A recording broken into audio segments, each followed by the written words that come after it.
All right, so the Green Bay Packers just got the most incredibly bizarre news that we're going to cover in this video. If you haven't subscribed and you're new to the channel, please take a second to hit that subscribe button. It would help me out greatly. Okay, so let's jump into it.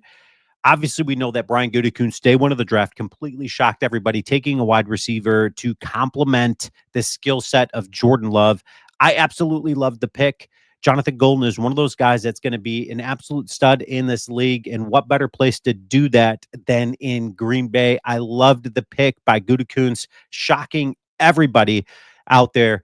Of course, the Packers, haven't taken a wide receiver in the first round in quite some time. So this was a home run hit for me. Okay. So then fast forward to day two, when you look at to the second round of the draft, and then you've got Anthony Belton being selected by the Packers. This completely floored me. I wasn't happy with this pick, not because I don't think Anthony Belton is going to be a good prospect in this draft. Um, I think he will be, but the comments here hit exactly the what I was thinking. It said I had Belton outside of my top 100, number 104 for those scoring at home because of his weight ballooning in the past, along with his occasional lack of fundamentals as a oh my gosh, blocker. But with Belton's sheer mass and some good coaching, I think he could be a starting tackle or guard down the road.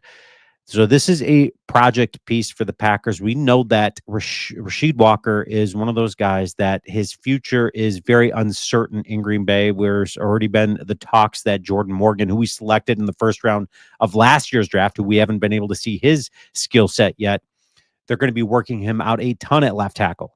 So then the Packers address the tackle position again in the second round of the draft. Okay, so as their draft pick was approaching. Now, this is one of those guys that I was like, okay, the Green Bay Packers heading into day two, we knew that the Tennessee Titans were going to be selecting third in the second round of the draft. We knew that they were going to be shopping their pick. So I thought, what better opportunity for the Packers to capitalize on that, because Will Johnson had already slipped out of the first round.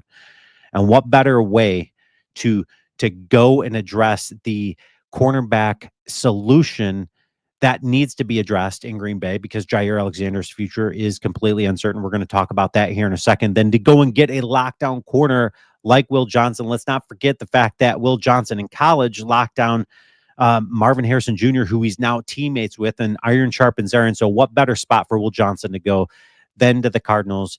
I'm happy for him.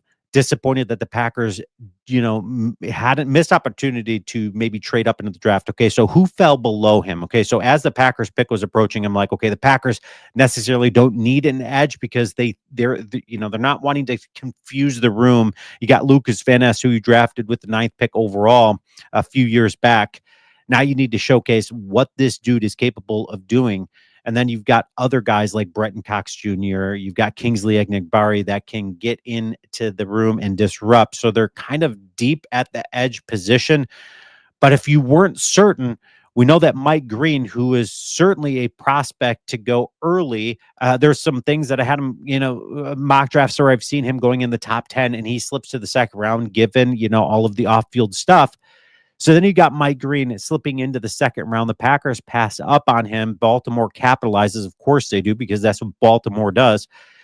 And then a couple of picks after that, you've got Trey Amos. And this was the guy that I was like, okay, if the Packers can't get Will Johnson, then go and get Trey Amos. Okay, so the Packers don't. The Commanders capitalize on it. And it says right here, coming into the draft, I thought Amos had a chance to sneak back into the late first round.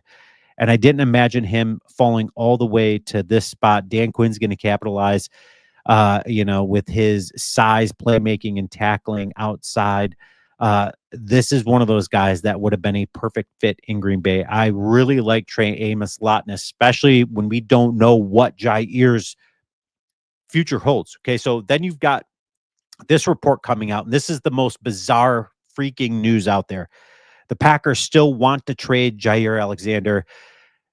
I'm floored by this news. Okay, so then you've got Milwaukee Journal Sentinel. You've got Tom Silverstein reporting this, that a source familiar with the dealings between the Packers and Jaire said that the Packers were still in the market to trade him and were waiting to see if a team might have some interest after the draft. Most people that needed a corner addressed that in the draft, like the Packers should have. Now Now the Packers are left with, okay, we might, you know, or might be dropping this guy post June 1st just to save some cap space when they really don't need the cap space. They have the 11th most cap money in the league right now. And it goes on to say that there is no plan for the Packers to bring Jaire back after deciding February 1st that we're moving on and then shopping him to some teams. I'm left with what on earth? Okay, because as day two approached and we pass up on Trey Amos, I'm like, oh, okay, Brian Gutekunst is making it more than clear that they want to, you know, stick with Jaire Alexander, one of the more talented corners in the league. Maybe they're hopeful that he's going to stay healthy. And so I'm okay with that. If the Packers decide to stay with Jaire, but now the fact that you're hearing and reading about this leaves me more perplexed because the Packers already moved on from Eric Stokes, which I thought they should have, Corey Ballantyne, Robert Rochelle. So they lose some depth at the cornerback position. And now they might be losing. And it sounds like every indication leads them to believe that they're going to be moving on from Jaire Alexander, which I'm floored. Okay. So then you've got the nickelback that nickel corner that they went and got in free agency. Uh, Nate Hobbs. Okay, so Nate Hobbs, from what I'm reading, I thought when they signed him that they were planning on playing him on one of the ends, and it doesn't sound like that's going to be the case. And it sounds like they're going to be leaning into Carrington Valentine and Keyshawn Nixon on their ends. And I'm sorry, but Keyshawn Nixon is not a starting corner in this league. He's a good guy that you need to throw in there, give a guy a breather. He's a good nickel corner, kind of.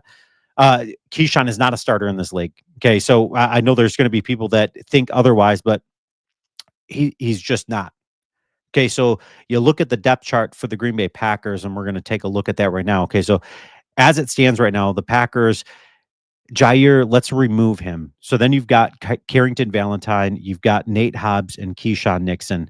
Then you've got, Javon Bullard to kind of float at the nickel back position. And then you've got Kalen King there as well, but I was kind of high on him last year, but the Packers clearly weren't. They had opportunities to play him, a lot of opportunities to play him, and they didn't. So I'm left perplexed because then they address, the cornerback position late in the 7th round. Micah Robinson, who I like. I actually really like this dude. He was a 2023 all SoCon defensive back, 2024 all AAC defensive back, and then 2024 AAC defensive MVP, top 20 cornerback grade out of the 2025 draft class. Okay, so let's take a look at some highlights here just to kind of showcase what Micah Robinson can do. Okay, he's got some good instincts, jumping the gun, reading the quarterback's eyes, as you'll see in some of the highlights here.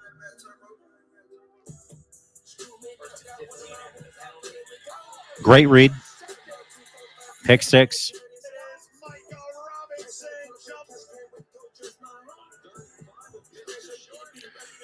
Great open field tackle.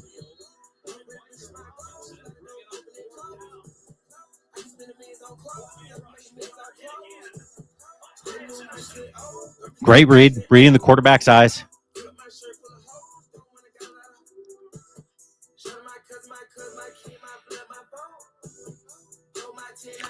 Great open field tackle. So this dude can showcase his stuff. There's no doubt about that. But I'm completely floored. I want you guys to leave your comments.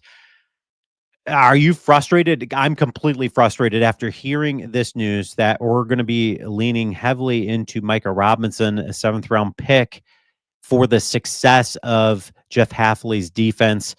I don't understand it unless the Packers, Brian Gutekunst, feels that he can get another corner in a trade. I just don't. I don't see it. I would much rather hang on to Jaire Alexander, especially because we've got the cap space for it.